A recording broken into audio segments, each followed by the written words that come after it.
Bem-vindos ao The Debate. Olha, o retorno de um ídolo ao clube que o formou é sempre um evento de grande magnitude no futebol. 7 anos depois de ir para a Europa, o Lucas Paquetá está de volta ao Flamengo e a reapresentação dele agora em 2 de fevereiro de 2026 reacendeu uma discussão fundamental sobre as motivações de um atleta de elite. Exatamente. E a questão que a gente vai analisar hoje, ela não é baseada em especulação, né? Ela nasce das próprias palavras do jogador naquele dia. A gente está diante de uma decisão guiada, assim, primariamente pelo coração. Um ato de pertencimento e identidade com o clube, como a narrativa sugere, ou, se a gente olhar mais de perto, o que vemos é uma jogada de carreira bem friamente calculada. A escolha do Paquetá é um raro exemplo de que no futebol moderno o coração ainda pode sim falar mais alto. Ele foi explícito ao dizer, e eu cito aqui, minha decisão foi voltada nisso, felicidade. E ele contextualiza essa busca. Ele afirma que teve outras oportunidades de continuar na Europa e na Inglaterra. Isso, para mim, é fundamental. A gente está falando de um jogador no auge da forma física, com 28 anos, que opta por deixar a Premier League, que é a maior vitrine do futebol mundial. Essa não é uma decisão padrão, né? É um movimento contracorrente. E ele não justifica isso com um projeto esportivo ou um salário maior. Não, ele usa palavras como sentimento, identidade. Quando o Paquetá diz, eu queria voltar para casa, ele está ativando um gatilho que vai muito além da profissão. É sobre conforto, sobre cultura, sobre estar onde a história dele começou.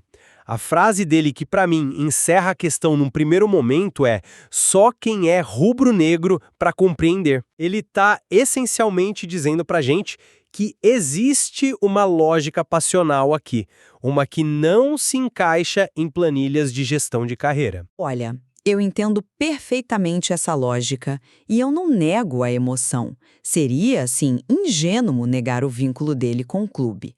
A questão é o peso dessa emoção na equação final. Ela é a causa da decisão ou a sua consequência mais conveniente?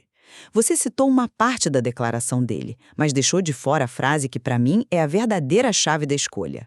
Ele mesmo faz a conexão dizendo: obviamente, pelo momento que o clube vive financeiramente, os resultados falam por si, um ano vitorioso.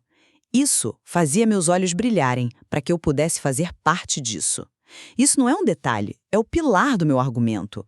Isso fazia meus olhos brilharem. Não foi a saudade, não foi a identidade. Foi a visão de um clube estruturado, dominante, vitorioso.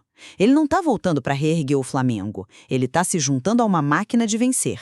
Do ponto de vista estratégico, é um movimento de risco baixíssimo e um retorno altíssimo, em termos de títulos, relevância para a seleção e status de ídolo. A narrativa emocional é real, sim, mas ela serve para embalar a decisão mais inteligente e mais segura que ele poderia tomar para a carreira dele naquele momento. Mas você coloca a busca pela felicidade como se fosse um sinônimo de empilhar troféus. Eu vejo de outra forma.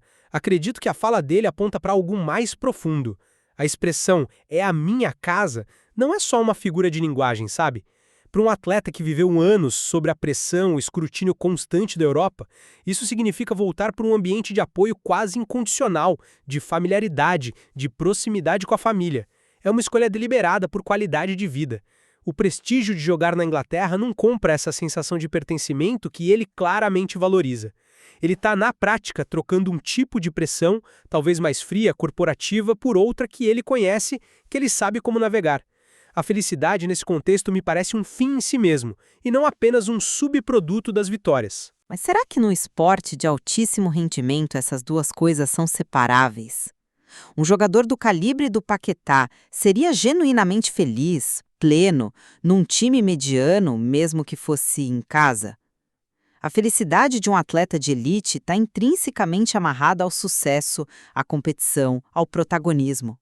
Ele não seria feliz no banco de reservas do Flamengo ou se o time estivesse lutando para não cair.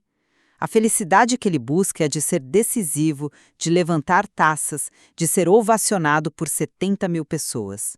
E o Flamengo, nesse ano vitorioso que ele mesmo ressalta, oferece o caminho mais curto e pavimentado para essa forma muito específica de felicidade profissional. Meu ponto é que não houve um conflito entre coração e razão. Ele encontrou um cenário raro onde a decisão emocionalmente satisfatória era também, e talvez principalmente, a mais inteligente do ponto de vista estratégico. Sim, elas convergem, mas a questão central é qual delas é a força motriz. Eu vejo o bom momento do clube como o grande, viabilizador de um desejo que já existia. É o que tornou o sonho possível. Se o Flamengo estivesse numa crise financeira e esportiva, talvez essa decisão fosse adiada.